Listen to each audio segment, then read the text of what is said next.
जो गोल्ड होता है यानी कि सोना होता है वो बहुत ही मतलब सेफ इन्वेस्टमेंट कंसीडर किया जाता है। इसको हेज के जैसे यूज मतलब हेज यूज करते हैं, एज ए हेज यूज करते हैं इन्फ्लेशन के अगेंस्ट। पर क्या ये हमेशा पॉसिबल है गोल्ड को इन्फ्लेशन के अगेंस्ट हेज के रूप में यूज करना? तो इस वीडियो में इसी टॉपिक के ऊपर बात करेंगे और गोल्ड से रिलेटेड जो भी मिथ हैं उसके बारे में, gold as a hedge against inflation, इस टॉपिक के ऊपर बात करेंगे। उससे रिलेटेड जो भी मिथ है उसके बारे में डिस्कस करेंगे। नमस्कार दोस्तों, एंड फाइनेंस इस चैनल पे आपका बहुत बहुत स्वागत है। तो इस चैनल पे हम लोग प्रैक्टिकल फाइनेंस के ऊपर बात करते हैं। हम लोग ऐसे ऐसे फाइनेंस के टॉपिक कवर करते हैं जो आपके रियल लाइफ को अफेक्ट करती है, प्रैक्टिकल फाइनेंस। तो चलिए वीडियो शुरू करते हैं। तो जिनको इन्फ्लेशन क्या होता है ये नहीं पता, तो उनको सबसे पहले बताना चाहूंगा कि जो इन्फ्लेशन होता है ना, ये रेट होता है जिस रेट से आपकी मतलब जिस रेट से किसी भी गुड्स और सर्विसेज के प्राइस इंक्रीज हो रहे होते हैं उसको इन्फ्लेशन कहा जाता है। मतलब increase in price of goods and services is inflation. जब इन्फ्लेशन ज्यादा होती है तो आपकी जो मनी है, आपका पैसा है, उसकी परचेजिंग पावर कम हो जाती है। जैसे कि आपके पास जितना रुपए था 2000 में, आज उतने रुपए में 2000 में आप अगर 100 रुपए में इतनी चीजें खरीद सकते थे तो वही आज 100 रुपए में इतनी चीजें खरीद सकेंगे। वही इन्फ्लेशन है। इसकी वजह से इन्फ्लेशन हमेशा बढ़ता रहता है इंडिया में। तो इसकी वजह से लोग इन्फ्लेशन से अपने आप को प्रोटेक्ट करने के लिए कोई ना कोई एक अच्छा एसेट क्लास देख रहे होते हैं, ताकि वो अपने आप को इन्फ्लेशन के अगेंस्ट गार्ड मतलब इन्फ्लेशन के अगेंस्ट गार्ड कर सकें, इन्फ्लेशन से अपने आप को बचा सकें, अपनी जो पैसे की पावर है मतलब पैसे की पावर को लूज होने से बचा सकें। तो अब बात करते हैं जो गोल्ड है और इन्फ्लेशन, ये दोनों कैसे आपस में एक दूसरे से कोरिलेटेड है। देखिए, गोल्ड और इन्फ्लेशन का जो कोरिलेशन है ये बहुत कॉम्प्लेक्स है, जो कि टाइम के साथ बहुत वेरी किया है। इन जनरल कैसा है कि जब भी इन्फ्लेशन बढ़ता है तो गोल्ड का प्राइस बढ़ता है, और जब गोल्ड का प्राइस बढ़ता है तो इन्फ्लेशन बढ़ता है। मतलब ये दूसरे एक दूसरे से कोरिलेटेड है। देखिए, इसके पीछे के कुछ रीजंस हैं। जैसे कि एक रीजन ये है कि इन्फ्लेशनरी टाइम में जो गोल्ड होता है ना उसको एक सेफ इन्वेस्टमेंट कंसिडर किया जाता है। जब इन्वेस्टर्स जो होते हैं वो किसी भी कंट्री के इकोनॉमिक ग्रोथ, इकोनॉमिक अनसर्टेनिटी के मतलब उनको जब लगता है कि इकोनॉमिक अनसर्टेनिटी है तो वो गोल्ड की तरफ देखते हैं। अपने सेविंग्स को बचाने के लिए वो गोल्ड खरीदना स्टार्ट कर देते हैं। तो इसकी वजह से जब जो डिमांड होती है वो गोल्ड की बढ़ जाती है, जिसकी वजह से गोल्ड के प्राइसेस फिर बढ़ने लगते हैं। पहला रीजन था। दूसरा कोरिलेशन क्या है गोल्ड और इन्फ्लेशन में? देखिए, जो गोल्ड होता है ना वो रियल एसेट होता है, रियल एसेट होता है। इसका मतलब ये नहीं है कि देखिए, जो आपके करेंसी होते हैं, प्रिंटेड नोट्स होते हैं, उनको कोई भी गवर्नमेंट चाहे कितने भी प्रिंट करके मार्केट में कितने भी सप्लाई कर सकती है, लेकिन जो रियल एसेट्स होते हैं उनका सप्लाई लिमिटेड होता है। मतलब वो रियल होते हैं, जैसे कि गोल्ड होता है, जैसे रियल इस्टेट होता है। तो जब इन्फ्लेशन बढ़ता है, इन्फ्लेशन क्यों बढ़ता है? क्योंकि जो गवर्नमेंट होती है वो अपने जो प्रिंटिंग होती है नोट्स की उसकी बढ़ा देते हैं, मतलब नोट्स की प्रिंटिंग बढ़ा देते हैं। तो उसकी वजह से मार्केट में बहुत ज्यादा करेंसी हो जाती है, जिसकी वजह से करेंसी की वैल्यू डिक्लाइन कर जाती है। तो इसकी वजह से जो गोल्ड होता है ना वो इन्वेस्टर्स का एक one of the look towards हो जाता है। मतलब फ्री टाइम में लोग गोल्ड की तरफ देखना प्रेफर करते हैं, क्योंकि जो गोल्ड होता है ये ऐसा ऑब्जर्व किया गया है, जब गोल्ड 1900 में मतलब यानी कि 1900 में जितने अमाउंट के गोल्ड में आप जिन सर्विसेज जिन प्रोडक्ट्स को ले सकते थे, आज 2023 में उतने ही गोल्ड में आप उन्हीं सर्विसेज प्रोडक्ट्स को ले सकते हैं। यानी कि गोल्ड और जो ये इन्फ्लेशन है एक दूसरे से कोरिलेटेड है। तो अब बात करते हैं कि क्या गोल्ड को हमेशा कंसीडर किया जा सकता है कि as a hedge against inflation?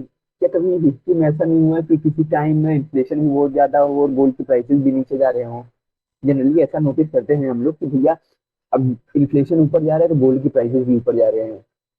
लेकिन क्या ऐसा हुआ है जब इन्फ्लेशन ऊपर जा रहा है और गोल्ड के प्राइसेस नीचे जा रहे हैं? मतलब उसी बारे में डिस्कस करते हैं। हिस्टोरिकली ऐसा पॉजिटिव कोरिलेशन दिखा है कि भैया जब गोल्ड का रेट बढ़ता है तो इन्फ्लेशन बढ़ता है, या तो इन्फ्लेशन बढ़ रहा है तो गोल्ड का रेट बढ़ रहा है।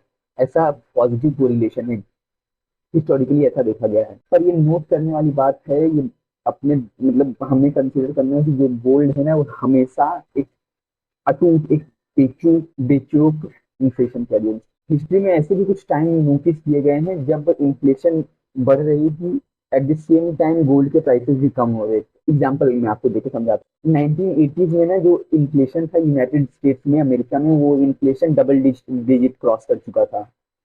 मतलब डबल डिजिट में इन्फ्लेशन चले गया था। लेकिन इसी पीरियड में जो गोल्ड के प्राइसेस हैं वो भी कट डाउन हुए, मतलब उनकी प्राइस भी कम हुई।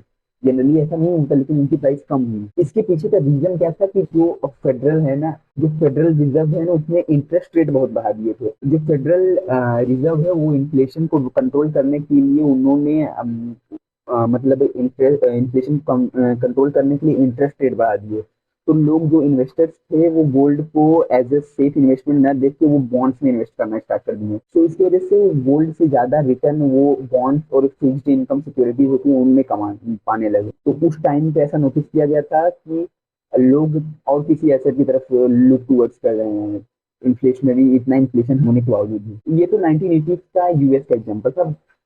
अब देखते हैं कि क्या कभी इंडिया में ऐसा हुआ है कि जब इन्फ्लेशन बढ़ रही हो और फिर गोल्ड का प्राइस किसी वक्त कम मतलब डिक्लाइन कर रहा हो। देखिए जो गोल्ड होता है, सोना होता है, इसको हमेशा इंडियन कल्चर में एक अच्छा माना जाता है, मतलब एक अच्छा इन्वेस्टमेंट के रूप में उसको कंसिडर किया जाता है। इंडिया में बहुत लोग गोल्ड में इन्वेस्ट करना पसंद करते हैं, इमोशनली भी इंटेलिजेंटली भी। पर ये बात हमेशा नोट करने वाली है कि जो गोल्ड होता है वो हमेशा एक फुल प्रूफ इन्वेस्टमेंट हेज नहीं है, मतलब अपने इन्फ्लेशन के अगेंस्ट हेज नहीं है। मैं आपको एग्जांपल देकर समझाता हूँ। अर्ली 2000s में इन्फ्लेशन बहुत ज्यादा था इंडिया में। इसी पीरियड में जब अर्ली 2000s में जब इन्फ्लेशन बहुत ज्यादा था, इसी पीरियड में गोल्ड के प्राइसेस नीचे जा रहे थे। इसके पीछे का ये रीजन था कि जो इंडियन गवर्नमेंट है ना, वो उन्होंने अपने गोल्ड के रिजर्व्स बेच दिए थे, कुछ अपने गोल्ड के रिजर्व बेचे, जिसकी वजह से मार्केट में गोल्ड की सप्लाई बढ़ गई। जब सप्लाई बढ़ गई तो फिर इसकी वजह से सप्लाई खेल मतलब सप्लाई और डिमांड का खेल है। डिमांड उतनी थी, सप्लाई बढ़ गई, तो इसकी वजह से उसके प्राइसेस गिर गए। तो इस वीडियो के कंक्लूजन पे आते हैं।